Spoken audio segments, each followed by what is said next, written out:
A thread by Christopher Rufo. The federal government's premier nuclear research lab hosted a 3-day re-education camp for white males with the goal of exposing their white privilege and deconstructing white male culture. Here are the leaked documents from the race-segregated, taxpayer-funded session.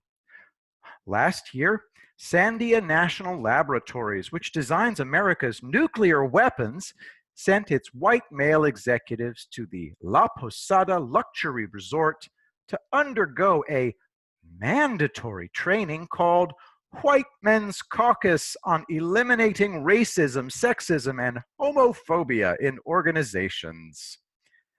In the opening thought work session, the trainers demand that the men make a list of associations about white male culture. The trainers write white supremacists, KKK, Aryan Nation, MAGA hat, privileged, and mass killings. The trainers insist that white males must, quote, work hard to understand their, quote, white privilege, male privilege, and heterosexual privilege. They claim that white men benefit from positive stereotypes that, quote, far outweigh the Tim McVeighs and Ted Kaczynskis of white maleness. Next, the white male employees must expose the, quote, roots of white male culture, which consists of rugged individualism, a can-do attitude, hard work, and striving toward success, which sound good, but are in fact devastating to women and people of color. In fact, the trainers claim that white male culture leads to, quote, a lowered quality of life and work at work and home, reduced life expectancy, unproductive relationships, and high stress. It also forces the white male standard on women and minorities. In a subsequent session, the white males must publicly recite a series of white privilege statements and male privilege statements. They must accept their complicity in the white male system and their role in creating oppressions. Finally, as the re-education camp concludes, the white males must write letters dedicated to white women, people of color, and other groups regarding the meaning of this caucus experience. Let's see what one of them has to say. First and foremost, I am sorry. I'm sorry for the times I have not stood up for you to create a safe place.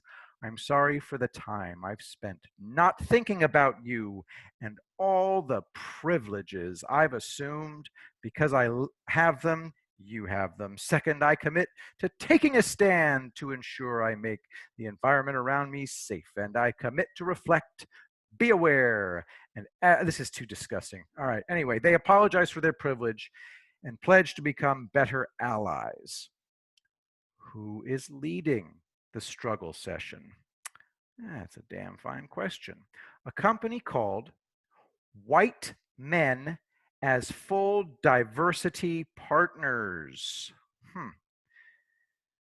WMFDP holds some shock value, but it speaks to what we do.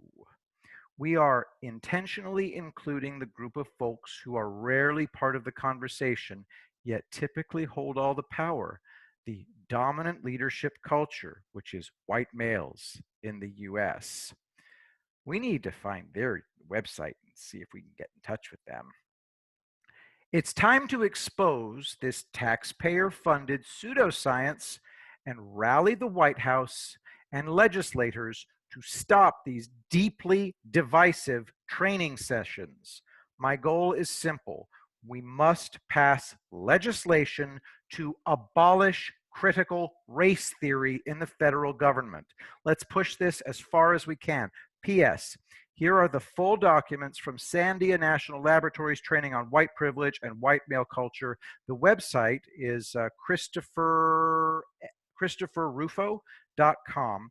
And you can also give Christopher some money at this website. I strongly encourage you to do so. Thanks for listening.